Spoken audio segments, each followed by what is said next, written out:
You know what? I asked a few weeks ago on some show about DVR.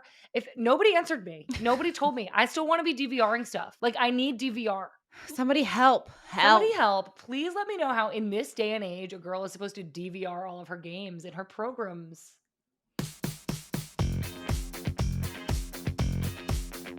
Hi, and welcome to Good Vibes FC. I'm Lynn Biyendolo, aka Limpy Indolo, coming to you from sunny Seattle. And I'm Sam Mewis, aka Sam Lewis, Lewis and Limpy, back at it. I'm coming to you from the Women's Game World Headquarters in Vermont. Good Vibes FC is presented by our really great friends over at Olipop. So use code TWG20 for 20% off at drinkolipop.com. Today on the podcast, we're chatting with Lynn about her recent pregnancy announcement. Then we're talking U.S. Women's National Team, the loss, the win, and prepping for New Zealand on Wednesday. And Alyssa Naeher is here to chat her retirement ceremony, her season with Chicago, and what's next for her. But first, Lynn, oh my God, tell us everything. You're going to be an auntie again. I'm going to be another auntie. Yeah, I am pregnant. Woo! Me and Marley are so excited. I have been so sick, and pregnancy has been like the most unhinged thing that I have taken part in, but I am also so grateful and so excited.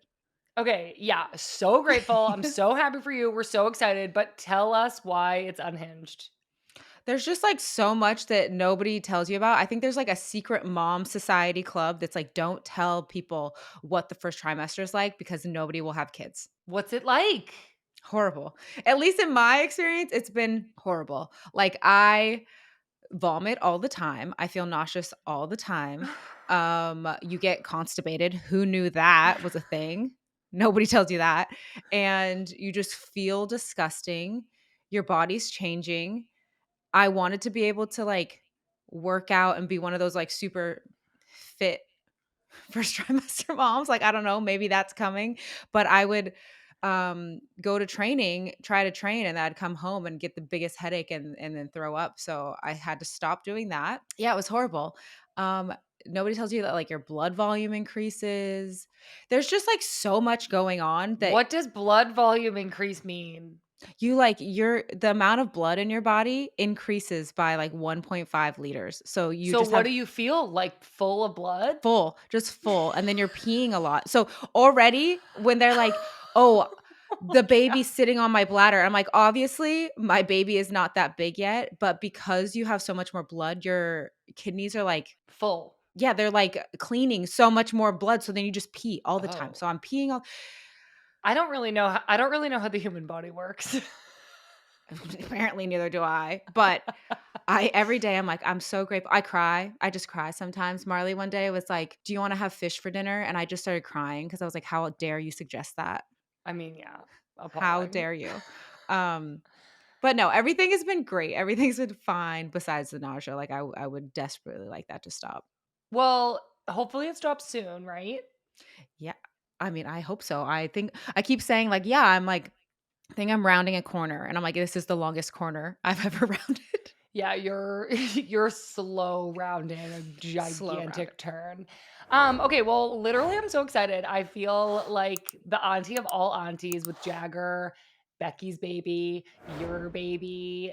It's just like such a good vibe. I know. I'm so excited. I really am. I know that was like crazy of me, but I am really, really excited. Me and Marley are ecstatic. We like couldn't believe it. Telling our families has been like the best ever. And we're just like so excited for this next chapter in our lives to have just a little human being. I just know I speak for all the hot dogs out there when I say that we're just so happy for you and just proud. Thank you. We're getting another little dog. We are. We're getting a little pig in a blanket. Yeah. A little wiener dog. I like do really hate that I called you baby a pig in a Uh, loving It's okay. way. But I love The the baby cutest little already. pig The there ever cutest little was. pig in a blanket there ever was. I love the baby so much. I'm so excited to hear more. Congratulations. We're so happy for you. Thank Thank you for you. sharing all of that. Can you tell me about you for like a hot second before we move on? There's just not too much to tell. Okay. Good. I'm enjoying fall in Vermont, beautiful foliage. Went for a hike this weekend, watching the US Women's National Team play games. Double love that. Went out to a nice dinner with Pat, which we really needed. Pat's very busy with law school. I'm busy with work, and we needed to just sit down one on one and look each other in the eye. You know what I mean? So we did that on Saturday, and it was really lovely. Good. I'm happy you guys did that. Yeah, thank you. Okay, now you can move on. Okay, let's move right along into the US Women's National Team and the results from this past week. So, big picture, we're in the middle of an international window that the US are playing 3 games. First game, we lost. That was on Thursday. It was pretty disappointing performance. We lost 2-1 to Portugal, but the team turned it around and recovered well for Sunday. We beat Portugal 3-1 with actually a really young lineup, which we're going to get into. But Lynn, what do you think was the most notable difference between game 1 and game 2? Yeah, I felt like game one, there was a lot of space between our midfield line and our back line. Like their tens, I think we had a really hard time figuring out how to deal with them. And then also I felt like they were getting in behind on our left side a lot and getting crosses off. I would also say set pieces were an issue in game one. And and game two, I felt like we were defensively a little bit more organized and also did better on set pieces, and then just converted our chances. Because in game one, we had chances. True. We just didn't shoot enough, in my personal opinion. Yeah. Okay. Interesting. Well, I want to zoom in on those set pieces that we conceded, Hmm. because it's kind of this is like the worst part of this whole conversation. I want to just get it I out of the know. way now. Obviously, the U.S. Women's National Team takes so much pride in our defensive Yeah. set pieces. That has been true for as long as the team has existed, to my knowledge. We let up these 2 goals on corner Hmm. kicks. I want to know specifically if you were able to notice what went wrong here. And I know actually that you were doing your alt cast in honor of Alex Morgan. You were doing it with Ellie Long. It was like on an alternate stream, which I was trying to listen to. I was also trying to watch. I was trying to do all of the things. But I want to hear how that was. Before you tell us about the alt cast, talk to us about the corners. Can we chalk these up to the team having been apart for almost 4 months, or was there something else wrong? Well, first of all, it was hard to do an altcast, like watch the game and talk to people at the same time. Isn't So it? I feel you. I was like, oh, I'm talking to my friends. Oh my gosh, I need to watch the game. Yeah. Um, but part of me thinks yes, but also both of the goals were just we didn't win the first ball, like the first header. We didn't win the first contact on both of the goals. And that either is like a lapse in concentration. Did somebody get picked? Like we just lost our mark both times. And even if you aren't gonna full out win the ball, like, you have to make it harder for the person to just get a clean header or a clean look at it, and I think that we didn't do great in the first game of that. But do I think that, like, it's something to, like, freak out about? No. No, I don't either. I think especially with our like very quick turnaround and performance on Yeah. Sunday in the second game, I don't think it's anything to freak out about either. So I think I want to get into is like some of the improvements that we made. I do Yeah. just want to check in if you have anything else to share about the alt cast, because it did look wild but so fun. And like you were so every time I looked, you were so relaxed. You were kind of just like running the show. Like you Thank always had you. something to say. You seemed calm, like, Oh you my had gosh. great insight, you were making jokes, like, I thought you Sam. crushed it. Thank you so much. I was a little bit nervous at first because, well, first of all, Allie Long was late. So that made me like a little bit on edge. I was like, Allie, get here. I would And that like to say that's so unlike her, but unfortunately it's not. it's not at all. And I don't know why in my mind I was like, oh, I'm just gonna be talking to friends. And then immediately Lauren, the person who was running the show, Hosting. was actually hosting, asked me like, well, what do you think about this lineup and what are you looking forward to see? And I was like, oh shoot, I need to come up with something right now. Um, so that was so silly of me to not prepare that.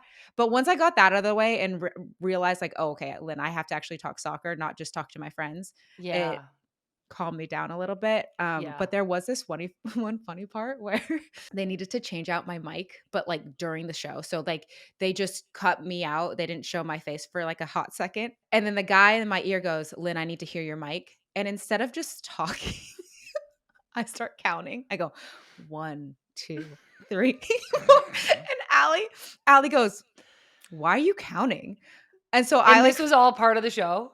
this is live Oh, on the I show. missed It was it. live on the show, but Oh. because I like wasn't in like the frame, I thought that she just couldn't hear me. I don't know. And so I she was like, mean, "Why are you counting?" And Lauren had to be like, mic difficulties, we're fine. This happens, we're live. But I was like, Lynn, why didn't you just start talking? You just started counting like a weirdo. Dude, literally, also being live is wild. We had a technical difficulty on Sunday's post-game reaction with Twyla Kilgore, who's the former interim U.S. Women's National Team head coach. We had this great breakdown of the game on Sunday night, and at the very end, Twyla's mic cut out, and I couldn't hear her, and nobody could hear her, and like she couldn't hear us, and like it was only really the last 5 minutes of the show. But it's like when you're live, there's only Yeah, so much technical troubleshooting that you can do because people are just like watching the show. So I had exactly. I had to be like, well, looks like Twyla can't hear us. Anyways, Eleanor, what's your question? Too bad. I wish Twyla could answer this one. All right. Well, Twyla, thanks for joining. Like I had to just Yeah, like you just cut her off recover. 5 minutes.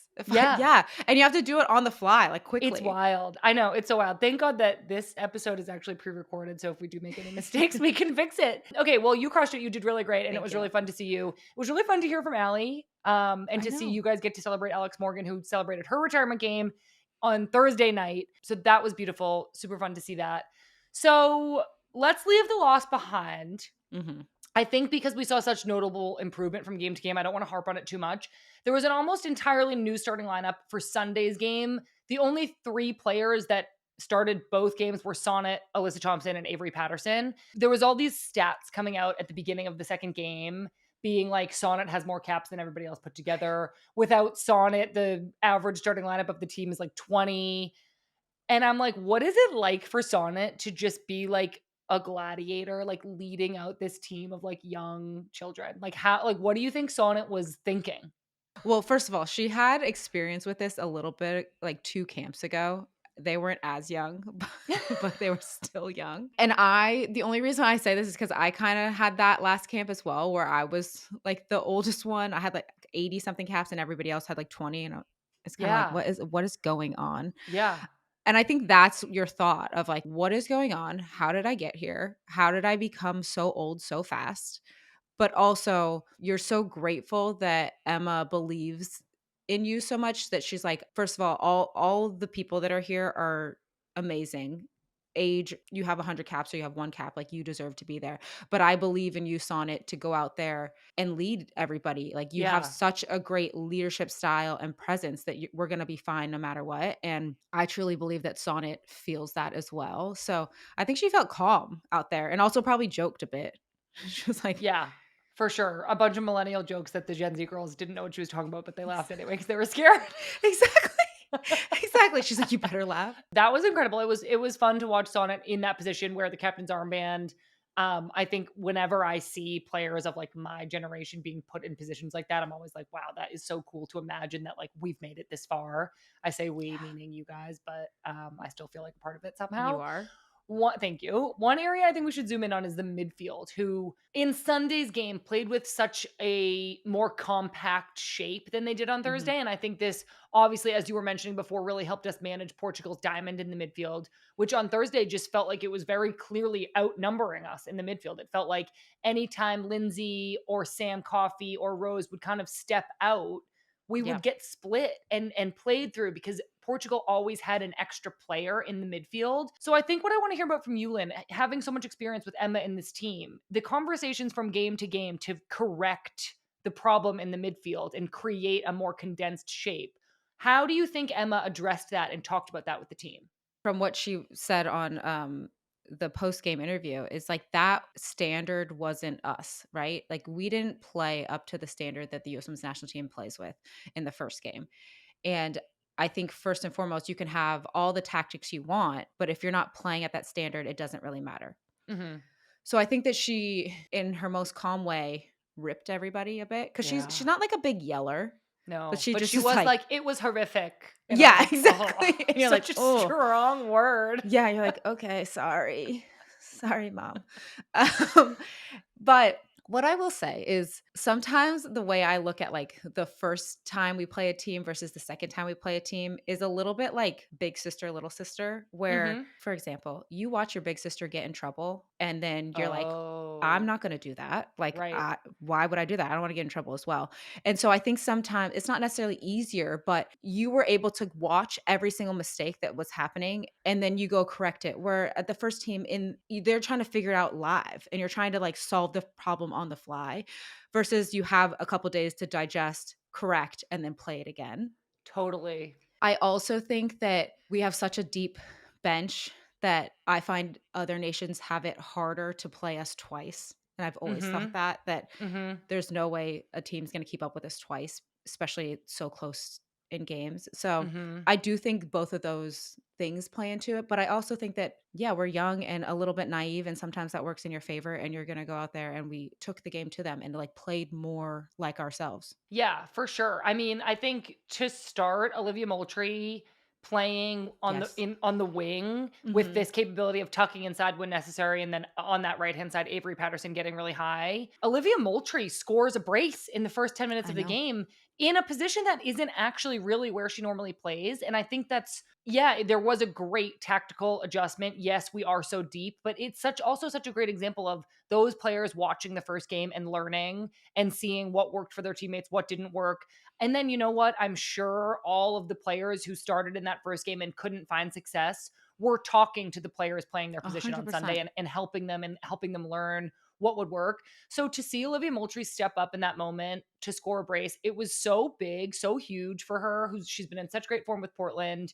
Scoring 2 goals for the national team is like so incredible. And Olivia is so young, and to do it in like a high pressure moment like that, like the game after a loss, I thought was so impressive. The other two players I really want to touch on are Lily Johannes and Claire Hutton, who I thought really influenced that compact shape in the midfield. I thought they were both great on both sides of the ball.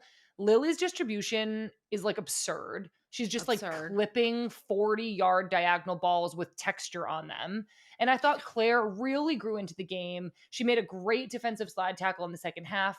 She had that behind the heel and played the ball out wide play that was like, how is this girl What are doing you this? doing? Yeah. And I was so impressed with both of them in the midfield. And I'm wondering what you saw that you liked. What do you like about specifically Lily and Claire as midfielders? Yeah, I first of all, I think that they play beyond their years. Um, so good. I was Yeah, not that good then, or maybe even now, who knows? nobody was. like, like they're incredible. Their vision is incredible. First of all, Lily's ability to like see the field offensively is unreal. Like range of passing, I technical ability, know. I have nothing but good things to say about her. And then Claire, I think that she sees space really well. I think her positioning is great, like defensively. So she's not like having to make these crazy tackles or anything. She just is in such a good position 90% of the time. And then she's confident going forward as well. I think that playing in leagues and on teams that have so much experience around them in their club environment, you Hmm. can see has like really helped and translated into the international level. Like their confidence is just so high. Like I don't know. And, Yeah. and they're like willing to learn. Like you go in there, you talk to them, and they're so humble and willing to learn and ask so many questions. And I think that that also plays into it. Is they are like sponges. Yeah, I love that. And I love your point about if you think about their club environments day to day, Lily Johannes plays for OL, one of the best clubs in the entire world. She's playing in Champions Hmm. League throughout her season. And I have found there has been a lot of talk about that, about the experience that Champions League is bringing both Hmm. players on these European teams who play in Champions League with their clubs, but now also for somebody like Lily, somebody like Alyssa Thompson, Yeah. who are just gaining so much intense important game experience by playing in those games. So I think that makes total sense for Lily. And then even Claire playing for Kansas City, who have a target on their backs and they have to Yeah. perform game in and game out. Claire is part of a team that is expected to win every single game. And that's exactly how it feels to play for the national team. So you're really right to point out that their club experience is having a huge impact on why they're showing up so ready to play for the national team. I'm wondering who else stood out to you across these two games. Well, first of all, I think Sonnet, she made a couple of mistakes, but I think that her ability to be calm under a lot of pressure, especially in the second game when you have so much youth and inexperience on the field to help and like manage everybody, I think that that Yeah. says a lot. But I also thought Jaden Shaw was incredible too. I think that somebody who's coming from she was on the full team and then was put back down to the 23s, Mhm. coming back to the full team, she looked like she was playing with more confidence. She looked like she was just a free, her assist, a back heel. Sick. She didn't look like she was like, "Oh my gosh, I'm nervous. This is my one chance Yeah. or I'm going back down." Like it was Yeah. just more of like, "I'm back." What about you? Who did you think? I liked Jaden too. I think, I wanna see Ally Sentnor with more chances around the box, but I think Ally Mhm. Sentnor, like, put in a physical shift. I Yeah. liked the relationship that her and Jaden had together, kind of switching. One of them would check back, one of them would run in behind, and that kind of interchange between the 9 and 10. I thought Michelle Cooper was really, really positive. I know in that first game she was getting kind of battered physically, but I think almost every time she got the ball, something positive happened, and she just looked really dangerous out wide. And then I have to shout out Avery Patterson, was one of the few players to start both games. She actually has been playing for Houston, who hasn't had as clearly successful of a season as a team like Kansas City, where we were just talking about the ease with which, when you're playing at a really high level with your club team, you can come into the national team.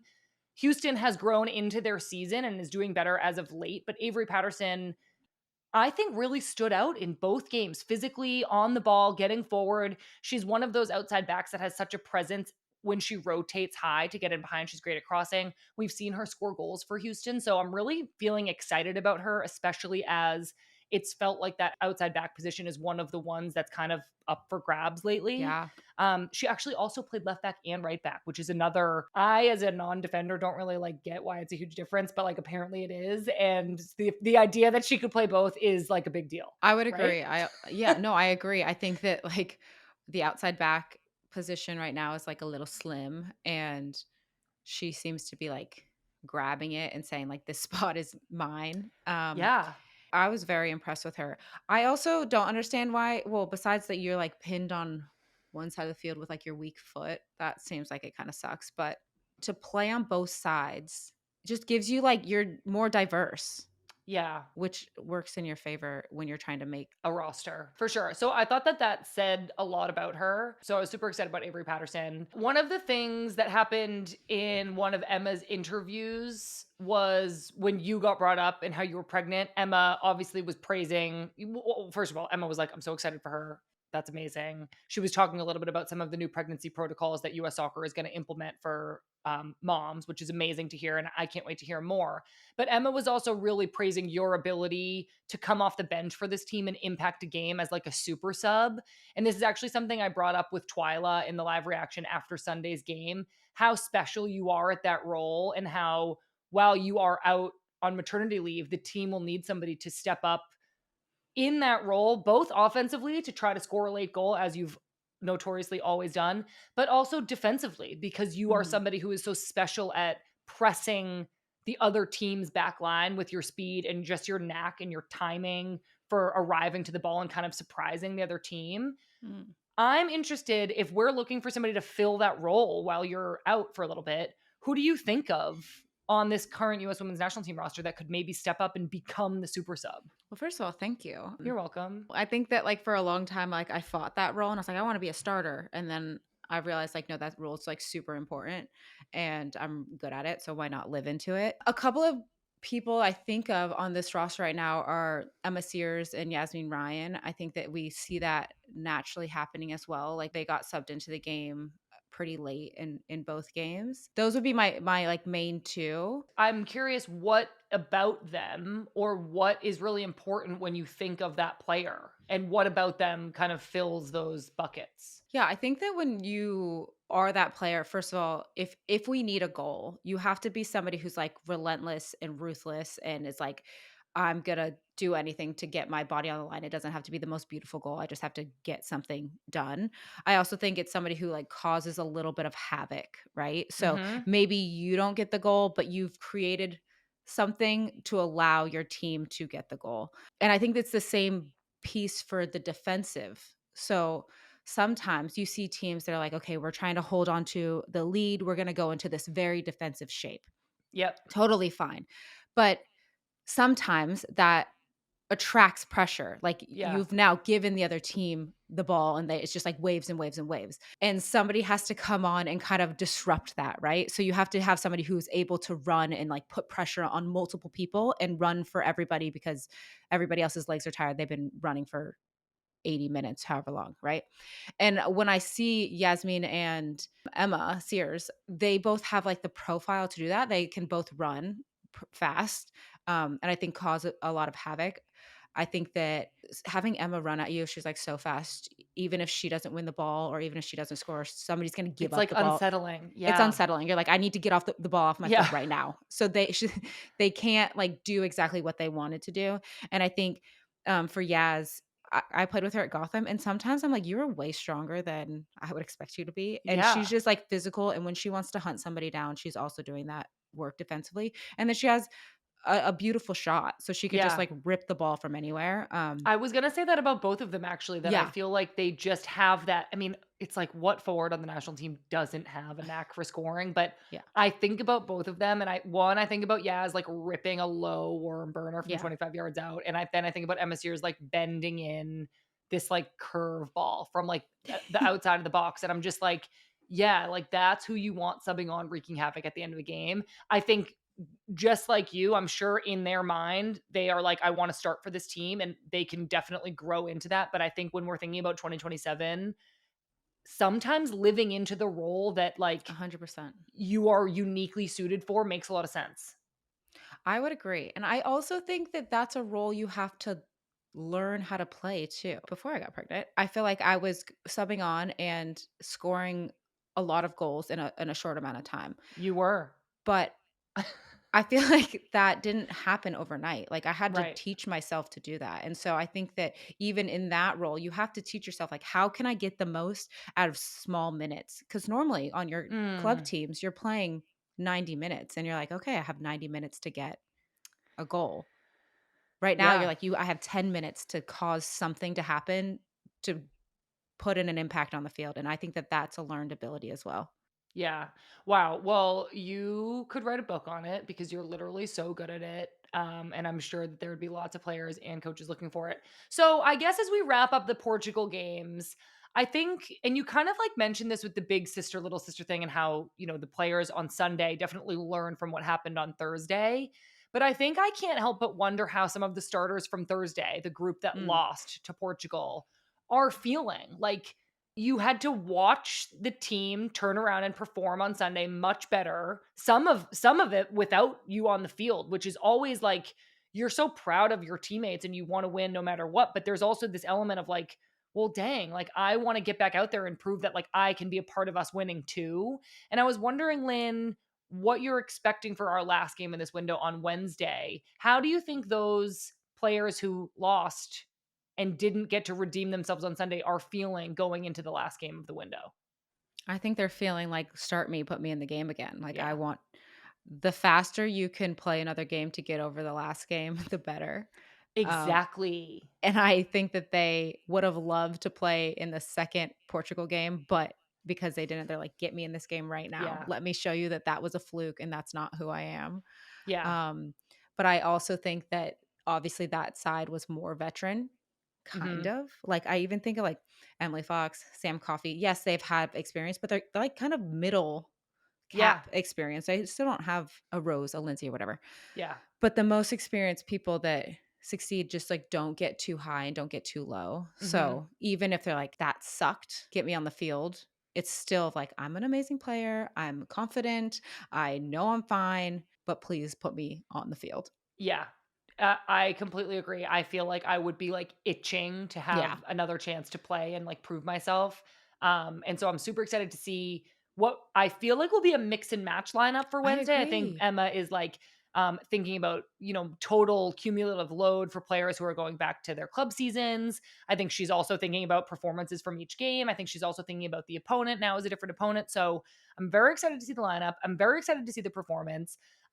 And actually, after the game on Wednesday night, it's going to be Lynn and I who are live reacting to the game. So I cannot wait to do that with you, Ooh, Lynn. girly. so much in 1 week. I'm so happy.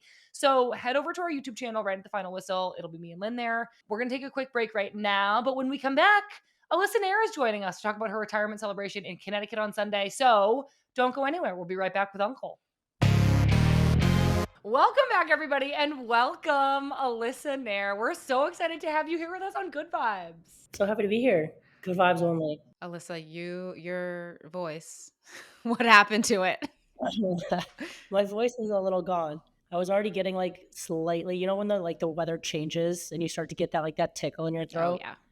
Yeah, it's like in New England. I know Sammy understands it for sure, but Yep. I started feeling that, and then all of a sudden I went on this I had so many appearances. And I was doing panels and like speaking engagements and meet and greets, and the game and everything else. And now I've got no voice left. So Somebody get this girl a cough drop and like some lemon honey tea. Just to set the stage a little bit, we are speaking to you merely hours after your retirement celebration in your hometown, basically in Connecticut with the US Women's National Team on Sunday. And it was incredible to watch. It was so fun to see you get honored for everything. You are obviously synonymous with everything that made your generation, our generation of the national team great. For almost 10 years, you've brought such skill and your trademark attitude of like very hardworking and humble, but also very confident and consistent. You've brought all of that to this team, and getting to see you get celebrated yesterday was so awesome. You had so many of your Chicago Stars teammates there with you. Talk to us about Sunday and what it felt like to have that day be all about you. it was like an incredible weekend. It was so much fun. It was like a lot and very overwhelming, especially a lot of like the lead and stuff to it. To be able to like have that recognition and get to celebrate a career. I think sometimes when we're in it, you like don't really get to like you're so laser focused on like what you're doing or like what you're doing next that it just like it continues to roll over. So I think for me to have that special day in Connecticut of all places, like back where it all started, I had over 70 family members there in the stands. There was a club teammates from my youth days were there. 12 of my Chicago teammates flew in for the weekend. So they came and they hung out with me all day Saturday at my parents' house, hung out with my nieces and nephews, and we just like had a good time. Oh, So it was just like really, really cool to have that kind of like multifaceted experiences of like so many different groups of people that have like been part of my journey this whole time, and realizing just how many people have like truly truly followed and supported my career from start to finish um, was really incredible to like witness and like hear from people that I hadn't heard from in a while. So it was just like this kind of a really really special moment for me for sure. Did you know that your Chicago teammates were going to come, or did they surprise you? Some of the shenanigans of the shirts I knew nothing about. Actually, none of them I knew anything about. Right when they announced it, or like they knew that I was going to get a game, there was a smaller handful that was like, "Yeah, let us know when it is. Like, we'd love to come out if we can, like if we're off or whatever." And then once we realized it was in Connecticut, one of our other teammates, Jenna Bike, also is from Connecticut, and not just is she from Connecticut, she lives 10 minutes down the road from me. So we kind of just like took it. I know, isn't that wild? that's Of all crazy. places, we kind of just like it started off as like three or four of us, and then more people started hearing it, and they're like, "Oh, can I come? Can I come? That'd be fun." Oh, So all of a sudden, so just like kind of kept fun. growing. So it ended up being, we hung out at my house for a little while. We went to Jenna's house and hung out with her family too on Saturday. So it was really fun. That's so fun. We can also just imagine, Alyssa, that you celebrated a lot, and I imagine you're pretty tired, if not a little bit hungover today. So thank you so much for being here with us. I want to go back just a little bit because I feel like your story is like so relevant to so many players still today. You got called into your first camp in 2009, but you didn't get a cap until 5 years after that, but you showed up every day, trained, got better, made decisions that made you an even better goalkeeper, an even better teammate. And eventually you became the number one goalkeeper. You've done so many legendary things for this team, from making a save in that World Cup semifinal against England on a penalty kick to then going on to save and make penalty kicks of your own in later days. And so I think when you reflect on the early days of your career and having to like grind your way to getting a shot and to getting a cap and how long that took. What would you say to somebody right now who's maybe struggling to trust that this process can be a really long one? When you're in it, it's like it's really hard, it's really frustrating. But what I realized, especially now, but even like shortly after, that I always refer to those 5 years as like sometimes like the forgotten years, because it always says like on my US bio, like that my career didn't start till 2014, which like technically it didn't. But I think what I have realized that those 5 years of the waiting, that's when I really earned the respect of my teammates, of my coaches, of the other people around me, and was able to instill in them that like trust and confidence that when I was going to get the opportunity, there wasn't this like, oh, we don't know what we're going to get from her. We have no idea. So people on the outside may not have had any clue what they were going to see on the field. But I think in those 5 years, in the trainings, in the meetings, just in and around, just getting to know people, I think it was that earning respect from the people around me that then once I was able to get onto the field and have the opportunity, it's not like that had to start right then. There was already the history. I Hmm. always say that every great player that I know of like had to go through something not horrific, but down to like to see how like what they're made of and how they can climb out of that. And then Hmm. usually they go on to become these like iconic stars as yourself. But in the post game, Emma went up to the broadcast table and said that you were her role model. And I would like to know how that made you feel. That's incredible. Did she elaborate? Why am I her role model? Just because of like your journey and how you are just the epitome of US soccer and what it takes to win, and you can get called on time and time again, and you show up and you just put your head down and you grind and you are Alyssa Naeher, because obviously. Yeah, well, that's high praise coming from Emma, so I appreciate that. We always would say like to get called into a camp is easy. It's not hard. It's not easy, but anybody can get called in one time, but it's really hard to then stay in. It's hard to then have that consistency from one camp to the next. And I think to your point before, I completely agree. Having anybody that goes through any type kind of trial period or something that's challenging, whether it's injury, not playing, just things in your personal life that affect how you're playing on the field and doing your job. It either breaks you or it like drives you, and it gives you that hunger of like wanting to get past it. And what you see with the national team oftentimes is the players that use whatever that they've dealt with, whether it's again, and it's not even to compare one to the next because you can't really compare. Everybody's situations are different. Everybody's versions of what is a trial can be also different. Mhm. Um, but I think I completely agree with what you said. Like to go through challenging things builds a lot of that character. And Mhm. I think having that and being surrounded by a lot of players like that and teammates like that over the years, I've been so grateful to have been able to learn from so many people along the way of like what it truly takes to find success in our game. Oh my gosh, Alyssa, you are like such the perfect example of so many things that the national team stands for. And we're talking about Emma complimenting you. I don't know if you know this yet, but Christy and I have started a podcast. It's called Mewis Squared, and we have been complimenting you as well, with perhaps the highest compliment that can come from either of the Mewis sisters. Alyssa, Absolutely. we called you meat and potatoes girl. We said you're one of I love us. it. You're meat and potatoes. I need to know, you're as somebody also from New England, what is your definition of meat and potatoes? What does that mean to you to be called meat and potatoes by me and Christy? I saw that you guys said that and I loved it. And I completely agree with you. Um, it's like it's meat potatoes. It's like simple, kind of plain, but it gets the job that's like also fantastic. It's just Yeah, it's it's like the essential. It's a OG. go-to. It's easy. It's always reliable. Like you can't mess it up. Like so, it's Exactly. yeah. It's I love simple that. and effective. Yeah, totally. Well, we also like went on a really long rant about how being around somebody else on the national team who's like kind of from where we're from, like, Massachusetts and Connecticut are obviously not the same place, but New England is kind of one thing sometimes. And I think that we shared so many of like our foundational values with you. And I think that that's just kind of from being from the same area.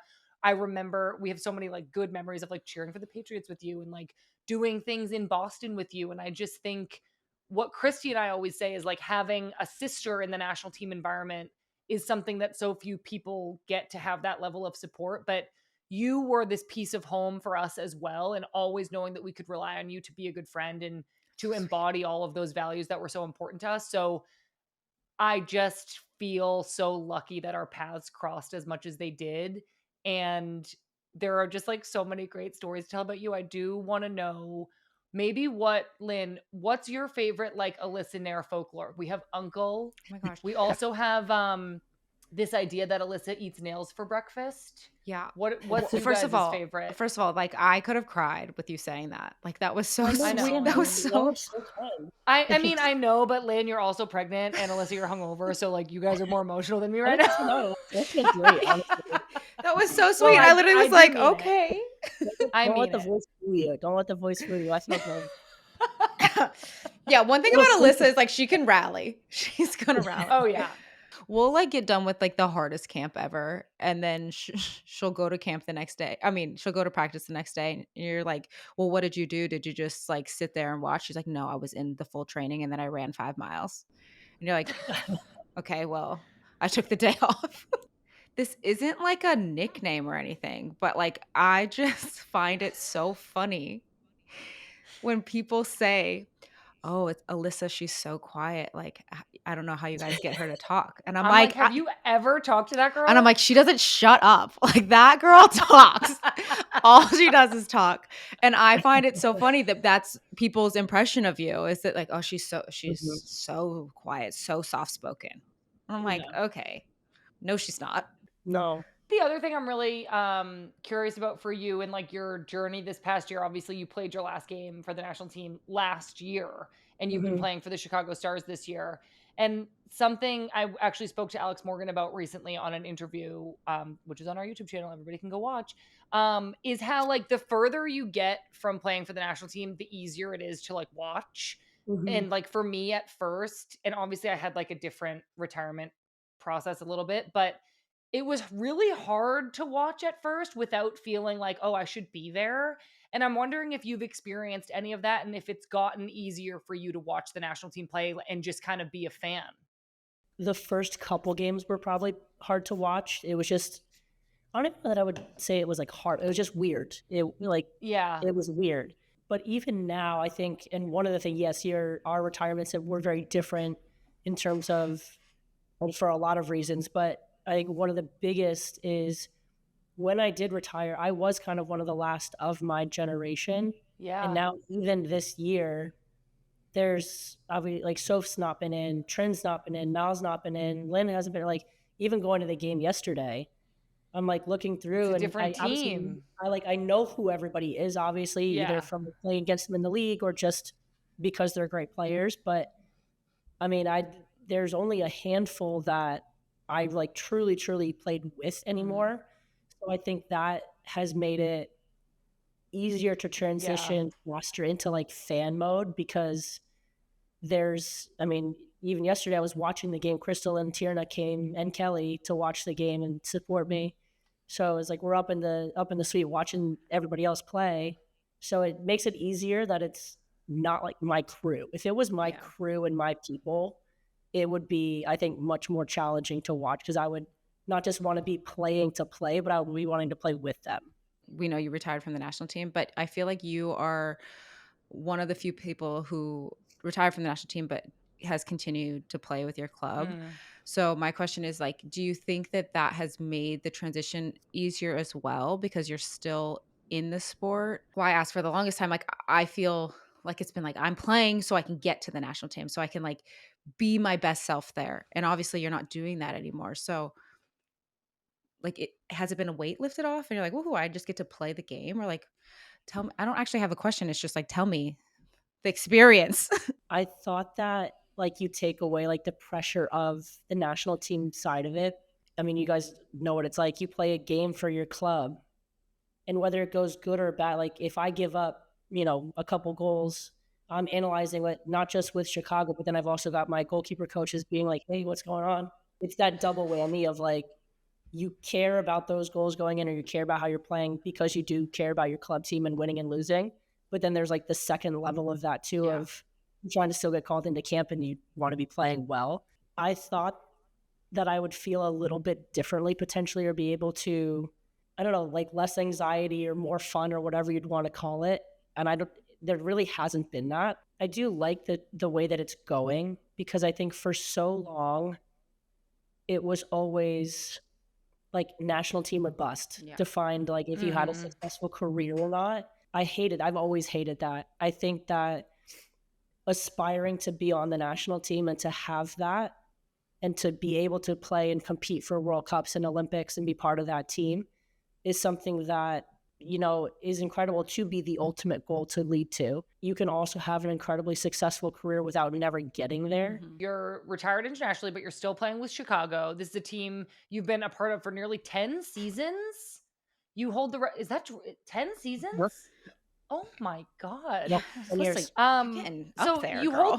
hold the record for most saves by anybody in the NWSL. And yes, Chicago has had a tough season at times with some really great moments. There is one moment I do want to go into before we let you go, and that is the moment where you went up on the corner kick and you scored a goal. I know you've scored goals before, because you are so notorious for making penalty kicks. Oh my gosh, Lynn, this was against Seattle. Yeah, I know. Well, Alyssa, pretend Lynn isn't here, and no, I was hoping you were going to bring this up with Lynn. Oh my god, of course I am. I need to know everything about it. Talk to me about from the decision from the moment you decided to go up for the corner kick. Start there. The whole game was chaotic from like start to finish. We had 3 players have to get subbed out in the first half with injuries. We start the second half, and the most like random, bizarre, like total miscommunication between like me and my center back were like literally off the kickoff.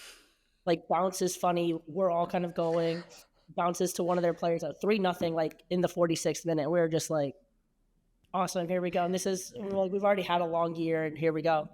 So we're like, you know what? And all of our subs are used too. Like, sorry, it's not funny. No, it's like, we were kind of like laughing. We were like, I don't know. Yeah, it's like when it's so bad, all you can do is laugh, because you're like, or I'm gonna cry. Exactly. It was like, if I'm not just, we were all just kind of looking at each other like, well, we got nothing to lose at this point. We still got 45 minutes. Let's go find. I was like, we can do this one goal at a time. And we go down, and we had Lude scored a great goal. Then Cam came down and scored another great goal. And then Alyssa Naeher. What my favorite thing about the goal, outside of like, I love that I got to be the one to score it, I think that goal kind of epitomized the mentality like of our team at this point, of last ditch effort. We're down 3-2. It's like 97th minute. We know that it's going to be last kick in the game basically. So I go running up there, and it's like, I mean, bodies are hitting the floor. Claudia, to be fair, made a fantastic save on the initial header. It was a great save. She's lying in the goal. The ball's bouncing around. People are colliding. I just see it bouncing, and I'm like, all right, I think it's already in, but let me just make sure. So I kicked it, and I see it. So I kicked it. Hits it. So I kicked it. And I like didn't really know what to do after that. So I like literally like I turned back, and I'm like, it's good. Like it's a touchdown. I'm like, field goal, it's good. Yeah, and then he like kind of randomly blew the whistle. So I was like, is somebody offside? Like, is it a goal? Is it not? Like, what's going on? And there's like trainers are coming out onto the field. There's just like utter chaos. They're under review. Turned out I got the goal. Hadn't crossed the line yet. Like, it was mine. It was so fun. I can see why you like being a forward and like scoring goals. That was one of the most satisfying feelings, to like kick the ball and like see and hit the back of the net and like have that. It was like such an adrenaline rush. I can see why people like to score goals. Yeah, like I've saved like a goal line clearance or something before, and there is nothing like scoring goals, because you just, like you said, it's an adrenaline rush, and also like the game stops. Like, you clear the ball off the line, and then you're like, all right, let's keep going. Whereas exactly. You score a goal and everybody's like celebrating. So that sucked for us. We definitely needed to win that game, and you made sure we tied. But then you guys went on to do the same thing to another team like the week later, and we were like, Uh-huh. well, I guess that's Chicago's shtick now. They just Yeah, come Yeah. back exactly. 3-0 down. So then we didn't feel so bad. But so happy for you, proud of you, Well, congrats. Alyssa, I do feel like now that you've gotten this like taste for scoring goals that it's going to be even harder to get rid of you from the club game. So we have to ask if you're playing again another year for Chicago. You only have one game left this season. Like, are you so addicted to scoring goals that You're gonna you're become a coming back forward? again? Yeah, I just I'm just gonna come back and be the 9 next year. That's the plan. That's the plan. I'm just like it was so much fun. Um, I'm not sure yet. I think I will. We've got our last game coming up on Sunday. There's pros and cons to both. I've been thinking about it a lot. Have not come to any sort of decision yet. There hasn't been that aha moment yet of, you know, is it time? Is it not time? So I think there's still a big part of me that feels like I can contribute and has a lot to offer and can keep going. I still feel good.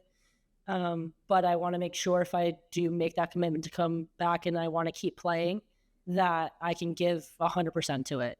I just don't know yet. And I think it's not actually that uncommon. I feel like I've gotten to this point the last 5, 6 years or so where you get to the end of a year and you start that, evaluation process of, a year to year Yeah. situation as like, I'm 37 years old. It's not like, not young. So this has been for the last like 5 or 6 years to get to the end of a year and kind of do all the tests of like how do I feel mentally, physically, emotionally, and kind of make decisions from there. Yeah. I think anytime we get to watch you play, it's like such a treat. It's like a blessing in the soccer world, especially now. But I also think if you decide to go forward and not play anymore, you're gonna like crush it.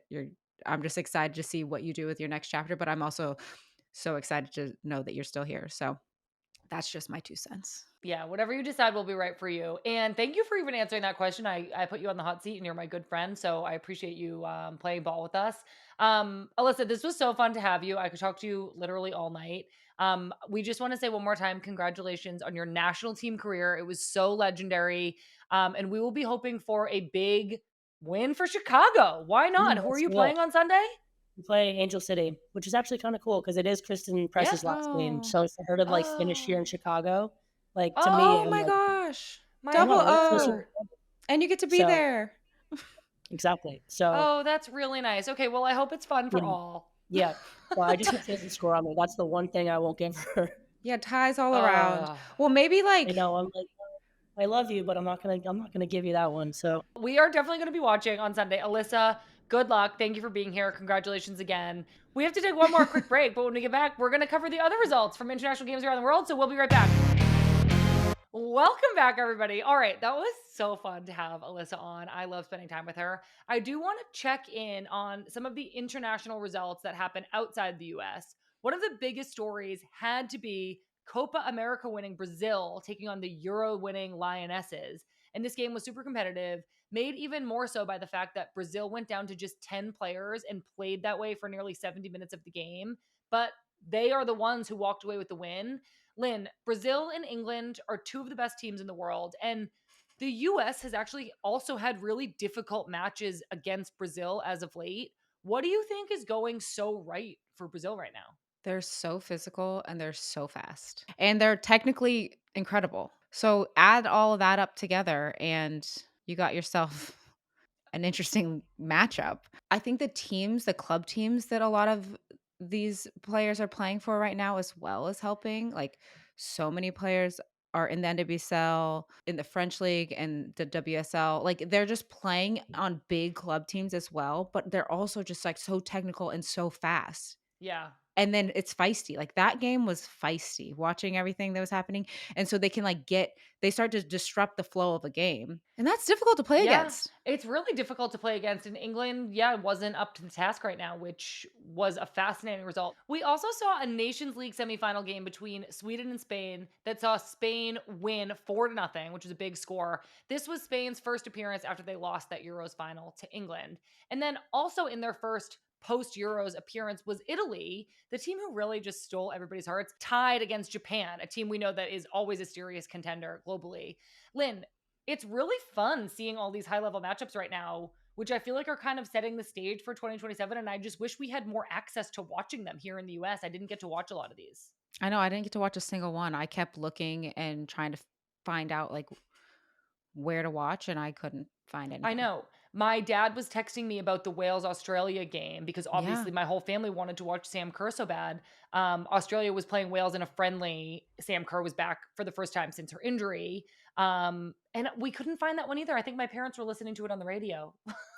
I know. Well, I wanted to watch too because it was also the match that Jess Fishlock, who played for Wales, said goodbye to the international game. And she's also my teammate here on the Reign, and I wanted to watch her last game.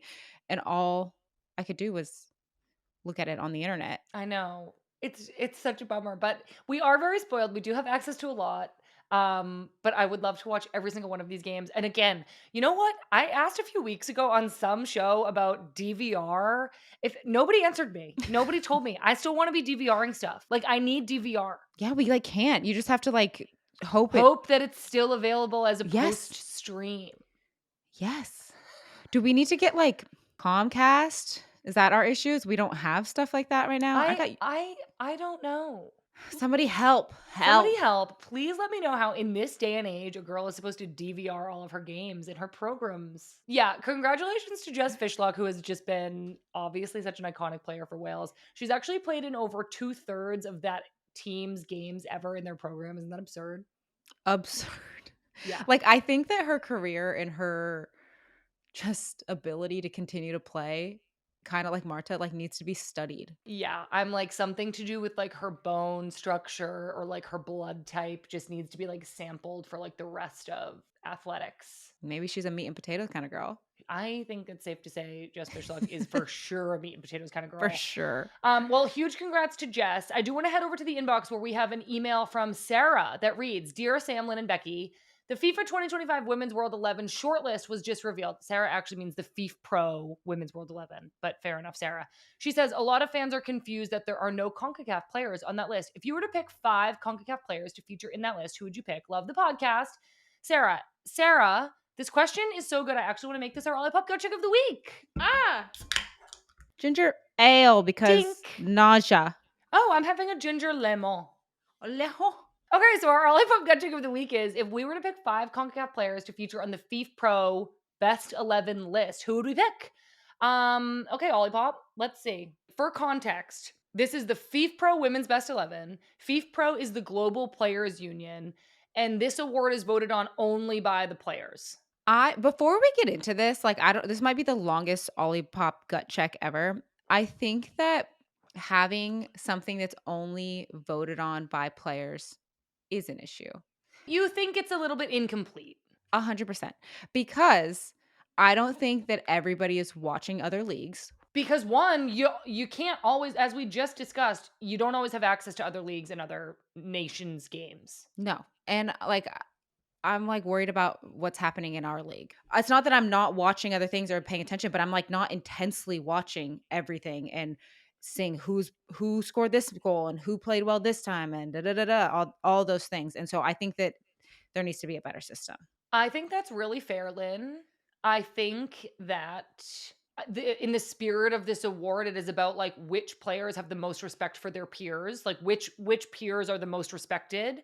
And in one sense I like it, but in another sense I don't think that there's any award that everybody agrees on is voted perfectly. Sometimes I think that like you want your friends to win, and also if it's not all televised, then the only names you're hearing are the big names all the time, and it's like, well, did they play the best? I don't know. I didn't get to even watch it.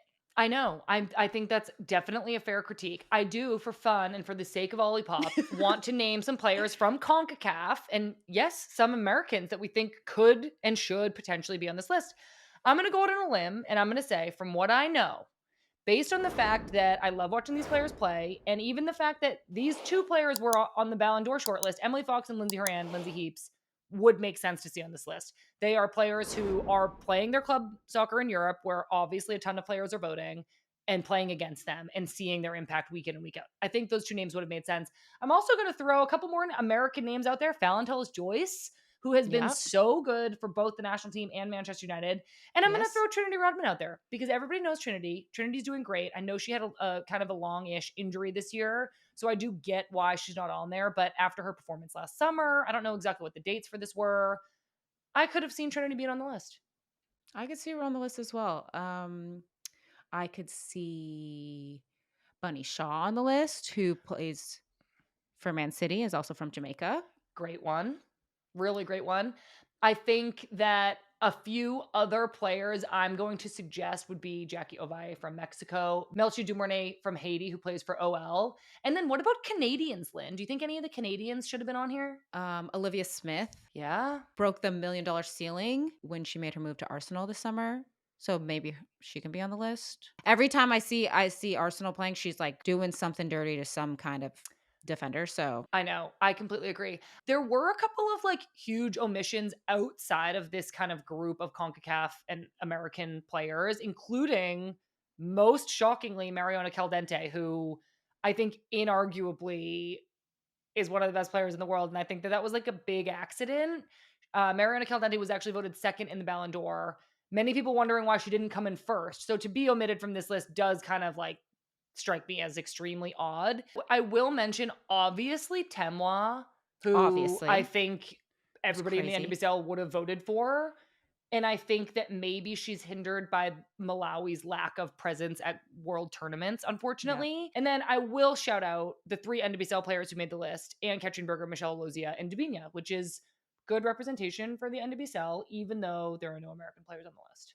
I will say though, with somebody like Dabinia, who like hasn't been getting called into Brazil's national team, she just got called up this last window when somebody else got injured. That's crazy. Like she makes this list, but it's just everything is crazy here in the soccer world. It's an interesting one, and I think that Sarah was spot on to send us an email and demand answers, which we kind of gave in our Olipop Gut Check of the Week. So Sarah, thank you so much for emailing. Anybody can email us at any time, and if you're extra lucky, we'll read it on the show, and we may even make it our Olipop Gut Check of the Week. So let us know in the comments of this who you think should have made this FIFPRO Best 11 list. I'm very, very curious to see what everybody else thinks. All right, everybody. Unfortunately, we need to wrap up this extra fun show today. Lynn, I just love hanging out with you. I love talking about your baby. I love being here and having an Olipop with you. So we're going to let everybody go, and I want to leave them with a good vibe before we do. Well, I have a sick and tired first. Oh, you have a sick and tired. Share. I am sick and tired of this nausea. So if anybody This this nausea, I'm sick and tired. So please, any moms out there, stop gatekeeping and tell me how to stop this. And don't say B6 because I've tried that. I don't know if they're gatekeeping, Lynn. I think that it's just you just feel You know, sick. I know this. You want to know what sucks is everybody's like, "Oh, that sucks. You'll be fine." Like, I know I'll be fine. I just wanted to stop. Well, I'm sick and tired of your nausea. Thank you. On your behalf. Thank you. You're welcome. But blessed, so grateful. So blessed. Let's switch this right on up to a good vibe. Do you have one? Go. I always feel put on the spot with this for some reason, even though it's literally the name of the show, and it is my responsibility to come up with one. You know what I'm going to say? I'm going to say that my good vibe has been helping Chester just nurse himself back to health. We had his physical therapist at the house today, and she really is making him work for it. And she's not pleased with his progress, but we're going to keep working hard. We're going to keep giving him lots of treats. We're going to do doggy squats. We're going to do stimulating on his foot pads, and we're going to just keep working on it. And I really believe in him. And Chester is my good vibe today, everybody, because I just love that dog and I believe in him. I believe in you, boy.